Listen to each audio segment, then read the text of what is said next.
Hello student, हमने पिछली video में 20 तक सारे क्वेश्चन कंप्लीट कर लिए थे। ठीक है, अब सीखते हैं हम 21 नंबर का। निम्न में से कौन इनपुट डिवाइस नहीं है? ए ऑप्शन है हमारा माउस, बी है कीबोर्ड, सी प्रिंटर, डी स्कैनर। हमने पिछली वीडियो में बताया था कि इनपुट डिवाइस वह डिवाइस होती हैं जिसके माध्यम से हम कंप्यूटर को अपनी भाषा समझाते हैं। देखिए, माउस के द्वारा हम बता सकते हैं कि कहां पर हमें क्लिक करना है या कौन सा सॉफ्टवेयर ओपन करना है, और कीबोर्ड के द्वारा भी आप बता सकते हो कि कौन सा सॉफ्टवेयर मतलब हमें सिस्टम पर क्या लिखना है या क्या टाइप करना है। प्रिंटर, स्कैनर के द्वारा आप डॉक्यूमेंट्स को स्कैन कर सकते हो, लेकिन प्रिंटर क्या है? हमारा एक आउटपुट डिवाइस है, ये इनपुट डिवाइस नहीं है। डिस्क्रिप्शन पढ़ते हैं, आंसर सी। ठीक है, प्रिंटर का उपयोग कंप्यूटर से कागज पर आउटपुट निकालने के लिए किया जाता है, इसलिए ये इनपुट डिवाइस नहीं बल्कि आउटपुट डिवाइस है। क्वेश्चन नंबर 22, इनमें से कौन आउटपुट डिवाइस नहीं है? इस शब्द को आप हमेशा याद रखना, क्योंकि ज्यादातर बच्चे यहीं पर गलती करते हैं। वही क्या करते हैं, निम्न में से आउटपुट डिवाइस बस इतना सा पढ़ते हैं और आंसर लगा देते हैं, लेकिन इसमें है नहीं है, ये सब जरूर पढ़ना। तो देखिए, आपका मॉनिटर क्या है? आउटपुट डिवाइस है। प्रिंट स्पीकर, ये भी एक आउटपुट है। प्रिंटर, ये भी आउटपुट है, लेकिन आपका कीबोर्ड आउटपुट नहीं है, तो इसका सही उत्तर होगा डी। डिस्क्रिप्शन पढ़ते हैं, कीबोर्ड का उपयोग कंप्यूटर में डेटा टाइप करके इनपुट देने के लिए किया जाता है, इसलिए ये इनपुट डिवाइस है, ना कि आउटपुट डिवाइस। फिर 23 नंबर, कंप्यूटर की सबसे तेज मेमोरी कौन सी है? इसमें पूछा है कि सबसे तेज मेमोरी कौन सी है। तो हमारे पास ऑप्शन दे रखे हैं, A RAM, B cache memory, C hard disk, D C D. देखिए, ये चारों की चारों आपकी मेमोरी होती हैं। ठीक है, पिछली वीडियो में हमने कवर भी किया था कि रैम किसे कहते हैं, कैश मेमोरी किसे कहते हैं, हार्ड डिस्क किसे कहते हैं और सीडी किसे कहते हैं। तो ठीक है, इसमें हमारा सही ऑप्शन होगा बी कैश मेमोरी, क्योंकि सबसे फास्ट मेमोरी क्या होती है? हमारी कैश मेमोरी होती है। अब चलिए, इसमें ये भी बताए थे कि कैश मेमोरी होती क्या है। जब भी आप पहली बार कोई सॉफ्टवेयर ओपन करते हैं, तो वो सॉफ्टवेयर क्या है, बैकअप के रूप में कैश मेमोरी को डिटेक्ट कर लेता है। आपको जितना टाइम पहली बार सॉफ्टवेयर ओपन करने में लगता है, उतना टाइम आपको सेकंड बार नहीं लगता है। ठीक है, इसी को हम कैश मेमोरी कहते हैं, जो हमारी सबसे पास होती है। डिस्क्रिप्शन पढ़ते हैं, कैश मेमोरी बहुत तेज मेमोरी होती है जो सीपीयू के बहुत पास होती है और डेटा को जल्दी एक्सेस करने में मदद करती है। अगला क्वेश्चन है हमारा, हार्ड डिस्क किस प्रकार की मेमोरी है? यहाँ पे पूछा है हार्ड डिस्क किस प्रकार की मेमोरी है। आपका ऑप्शन है ए प्राइमरी, बी सेकेंडरी, सी कैच और डी रजिस्टर। देखिए, हार्ड डिस्क जो है, आपको हमने पहले भी बताया था कि ये जो मेमोरी होती है वो सेकेंडरी मेमोरी होती है। ठीक है, तो आपका ऑप्शन होगा बी। और भी मेमोरी जैसे कि आपकी होती है सीडी, ये क्या है? सेकेंडरी मेमोरी है। डीवीडी, ये भी आपकी सेकेंडरी मेमोरी है।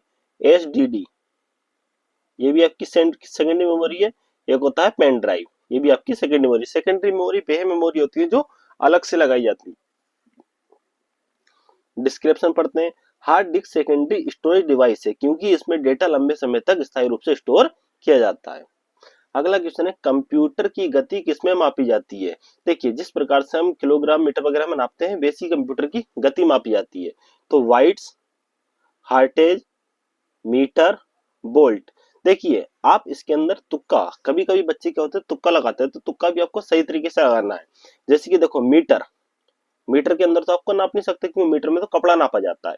बोल्ट, इसके अंदर बिजली नापी जाती है, लेकिन ये कंप्यूटर गति पूछ रहा है, या तो वाइट्स हो सकती है या हार्टेज। हमारा यहाँ पर उत्तर है हार्टेज। ठीक है, ये बिल्कुल सही, क्योंकि वाइट्स क्या होता है, ये यूनिट्स होती है कंप्यूटर की। उत्तर देखते हैं, कंप्यूटर के प्रोसेसर की गति हार्टेज, ये गीगा हार्टेज में नापी जाती है। निम्न में से कौन मोबाइल ऑपरेटिंग सिस्टम है? इसमें पूछा है मोबाइल ऑपरेटिंग सिस्टम, ये तो शायद आप लोगों को पता ही होगा। इसका आपका सही उत्तर होगा ए एंड्रॉइड। ठीक है, अगर वो ये पूछता है कि आईफोन, जितने भी आपके आईफोन आते हैं, ठीक है, उसका ऑपरेटिंग सिस्टम वो होता है आपको आई ओ एस। ठीक है, आई ओ एस आईफोन का होता है, उसी प्रकार से कई होते हैं। डिस्क्रिप्शन पढ़ते हैं, एंड्रॉइड स्मार्टफोन में उपयोग होने वाला सबसे लोकप्रिय मोबाइल ऑपरेटिंग सिस्टम है। पिछली वीडियो में हमने कवर किया था कि एंड्रॉइड ये क्या है, ओपन सोर्स सॉफ्टवेयर है। क्यों है यह उसमें बताया गया था। एप्लीकेशन सॉफ्टवेयर का उदाहरण है, यहाँ पर पूछा एप्लीकेशन सॉफ्टवेयर। देखिए एप्लीकेशन सॉफ्टवेयर वह सॉफ्टवेयर होते हैं जो अलग से इंस्टॉल किए जाते हैं, जैसे कि आपके फोन के अंदर यूट्यूब एप्लीकेशन हो गया, ठीक है, उसके बाद व्हाट्सएप हो गया, इंस्टाग्राम, फेसबुक, ये सारे के सारे क्या होते हैं, एप्लीकेशन सॉफ्टवेयर होते हैं। तो यहाँ पर हमारा ए ऑप्शन है Windows, B Linux, C M S Excel, D DOS. तो आपका एप्लीकेशन जो सॉफ्टवेयर वो होगा एम एस एक्सल। देखिए एम एस एक्सल एक एप्लीकेशन सॉफ्टवेयर है जिसका उपयोग डेटा को टेबल और गणना करने के लिए किया जाता है। फिर इसके बाद आता है ओपन सोर्स सॉफ्टवेयर। ये देखिए ओपन सोर्स सॉफ्टवेयर का उदाहरण क्या है। ओपन सोर्स सॉफ्टवेयर वह सॉफ्टवेयर होते हैं जिसके अंदर हम कुछ कोडिंग करके उसको नए रूप में बना सकते हैं, मतलब हम भी उसमें कोडिंग कोड के द्वारा हम चेंज उसको कर सकते हैं। देखिए लिनक्स, लिनक्स की होती है विंडोज, ये भी ओपन सोर्स सॉफ्टवेयर है। विंडोज, एम एस ऑफिस और फोटोशॉप, इसके अंदर देखिए विंडोज जो है कंपनी के द्वारा ही इसका कोड चेंज किया जा सकता है, बाकी कोई आम इंसान नहीं कर सकता। इसी प्रकार से एम एस ऑफिस जो है कंपनी द्वारा चेंज किया सकता, आम इंसान इसको नहीं कर सकता। फोटोज भी सेम है, आम इंसान इसको चेंज नहीं कर सकता। लेकिन विंडोज जो लिनक्स है ये ओपन सोर्स सॉफ्टवेयर है, इसको हम अपने हिसाब से चेंज कर सकते हैं इसके सारे कोड। ये देखिए लिनक्स एक ओपन सोर्स सॉफ्टवेयर जिसका सोर्स कोड सभी के लिए खुला है। निम्न में से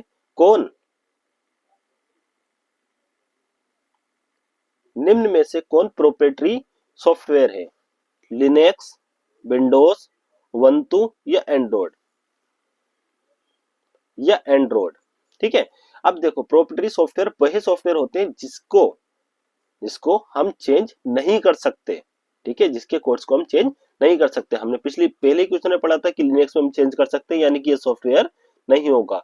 इसी प्रकार से उबंटू को भी हम कर सकते हैं, ये भी नहीं होगा। एंड्रॉइड ये भी ओपन सोर्स सॉफ्टवेयर है, ठीक है, ये भी ओपन सोर्स, ये पूरी तरीके से नहीं है। अगर आपको जानना है तो हमारी पिछली वीडियो देखिए, इसमें आपको बता देगा ये पूरी तरीके से ओपन सोर्स नहीं होता, कुछ टर्म ऐसी होती है जिसको हम चेंज कर सकते हैं। लेकिन विंडोज के अंदर हम कोई भी कोड चेंज नहीं कर सकते, ये सिर्फ और सिर्फ कंपनी द्वारा चेंज किया जाता है, इसलिए हमारा राइट आंसर होगा बी। ये देखिए विंडोज एक प्रोप्राइटरी सॉफ्टवेयर है क्योंकि इसका सोर्स कोड कंपनी के द्वारा नियंत्रित किया जाता है। मोबाइल ऐप कहां से डाउनलोड किए जाते हैं, ये तो हर किसी को पता है कहां से किए जाते हैं, प्ले स्टोर से, ठीक है। नोटपैड से नहीं किए जाते। नोटपैड क्या है आपका, नोटपैड से नहीं किया जाते। नोटपैड क्या है आपका, एक टेक्स्ट एडिटर सॉफ्टवेयर है। दूसरा पेंट क्या है, एक ग्राफिक डिजाइनर सॉफ्टवेयर है। बड क्या है, ये भी एक हमारा डॉक्यूमेंट्स पेज का सॉफ्टवेयर है। एंड्रॉइड मोबाइल में ऐप डाउनलोड करने के लिए गूगल प्ले स्टोर का उपयोग किया जाता है। अगला क्वेश्चन है कंप्यूटर में डेटा का सबसे छोटा यूनिट क्या है। A option bit, B byte, C KB, D MB. हमारा जो सही उत्तर होगा ए बिट। ये देखिए बिट कंप्यूटर की सबसे छोटी इकाई है और इसमें केवल 0 या 1 होता है। एक बाइट में कितने बिट होते हैं, ए 4 बिट, बी 8 बिट, सी 16, डी 32। हमारा सही उत्तर होगा बी, इसमें 8 बिट, एक बाइट में 8 बिट होते हैं। बी उत्तर, एक बाइट्स बराबर 8 बिट होते हैं। कंप्यूटर में डेटा स्टोरेज इसी यूनिट से नापा जाता है। अगर आपको बिट, बाइट्स और केबी, एमबी या जीबी के बारे में जानना है तो हमने एक वीडियो डाली है, इसके अंदर हमने फर्स्ट वीडियो के अंदर सब कुछ बताया था कि रैम क्या होती है, रोम क्या होती है, ये सारा कुछ डिटेल्स उसमें डिटेल्स वाइज वीडियो बना रखा है और उसमें आई बटन पर आपको वो वीडियो दे भी दूंगा, आप उसमें जाके सब कुछ चेक कर सकते हो। निम्न में से कौन स्टोरेज डिवाइस नहीं है, देखो स्टोरेज डिवाइस नहीं है ये पूछा उन्होंने, ठीक है। स्टोरेज डिवाइस क्या होती है, जिसके अंदर हम अपना डाटा फ्यूचर के टाइम के लिए सेव करके रखते हैं। तो देखिए ए पेन ड्राइव, इसमें हम डाटा रख सकते हैं। बी हार्ड डिस्क, इसमें भी डाटा रख सकते हैं। सी इसमें भी डाटा रखा होता है। लेकिन माउस, माउस क्या है हमारा एक इनपुट, ठीक है, माउस क्या हमारा एक इनपुट है, ना कि स्टोरेज डिवाइस है। हमारा उत्तर होगा डी, माउस एक इनपुट डिवाइस है जबकि पेन ड्राइव, हार्ड डिस्क और सीडी स्टोरेज डिवाइस है। अगला क्वेश्चन क्या है, कंप्यूटर का मुख्य सर्किट बोर्ड क्या कहलाता है। देखिए ए आपका ऑप्शन है सीपीयू, बी मदरबोर्ड, सी रैम और डी रोम।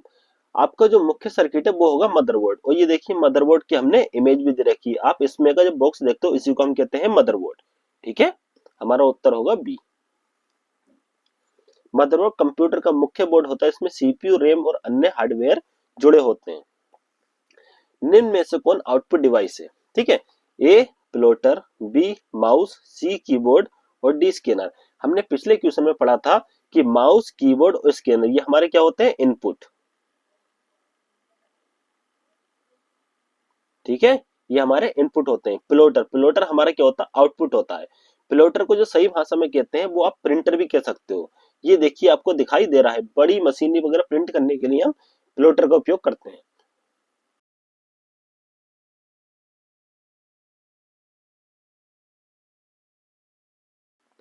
इसका डिस्क्रिप्शन पढ़ते हैं। प्लॉटर बड़े ग्राफिक और इंजीनियरिंग डिजाइन प्रिंट करने के लिए उपयोग किया जाता है। अगला क्वेश्चन है, कंप्यूटर का उपयोग बैंक में किस काम के लिए किया जाता है? ये देखिए बिल्कुल सिंपल क्वेश्चन आया था। ए खेल के लिए, बी खातों का रिकॉर्ड रखने के लिए, सी खाना बनाने के लिए, डी खेती के लिए। तो आप सभी को पता है कि कंप्यूटर का उपयोग किस लिए जाता है? बी उत्तर बिल्कुल सही होगा। बैंक में कंप्यूटर का उपयोग ग्राहकों के खाते, लेन देन और रिकॉर्ड करने के लिए किया जाता है। अगला क्वेश्चन क्या है हमारा? कंप्यूटर का उपयोग अस्पताल में किस लिए होता है? ए मरीजों के रिकॉर्ड रखने के लिए, बी खाना बनाने के लिए, सी खेलने के लिए, डी खेती के लिए। तो हमारा उत्तर होगा सही ए। कंप्यूटर का उपयोग रेलवे में किस लिए होता है? ठीक है, जो रेलवे विभाग है हमारा वहां पर किस लिए होता है? ए टिकट बुक करने के लिए, बी खेती के लिए, खेल के लिए, सिलाई के लिए। तो हमारा सही उत्तर होगा यहाँ पर ए। कंप्यूटर में इनपुट का क्या मतलब है? ठीक है, ये हमने पहले ही समझा रखा है। इनपुट क्या है? जिसके द्वारा हम कंप्यूटर को अपना डाटा देते हैं, किसको काम क्या करना है। ठीक है, तो यहाँ पर क्या है? ए डाटा देना, डाटा निकालना, सी डेटा मिटाना या फिर डेटा छुपाना। तो यहाँ पे होगा डेटा देना। ये उत्तर हमारा बिल्कुल सही होगा। कंप्यूटर में आउटपुट का क्या मतलब है? डेटा देना, डेटा निकालना, डेटा मिटाना या डेटा छुपाना। हमने पहले ही बताया था कि आउटपुट का मतलब है कि वो हमें डेटा देता है निकाल के। ठीक है, तो क्या होगा यहाँ पे? डेटा निकालना। बी उत्तर आपका बिल्कुल सही है। ठीक है, आज की क्लास यहीं समाप्त करते हैं, अगली क्लास में मिलते हैं। और अगर आपको वीडियो पसंद आई हो तो वीडियो को लाइक करें, चैनल को सब्सक्राइब करें और बेल आइकन को दबाना नहीं भूलें। अगर आपकी कुछ पूछना हो तो हमें कमेंट में जवाब दें, हम आपका उत्तर जरूर देंगे।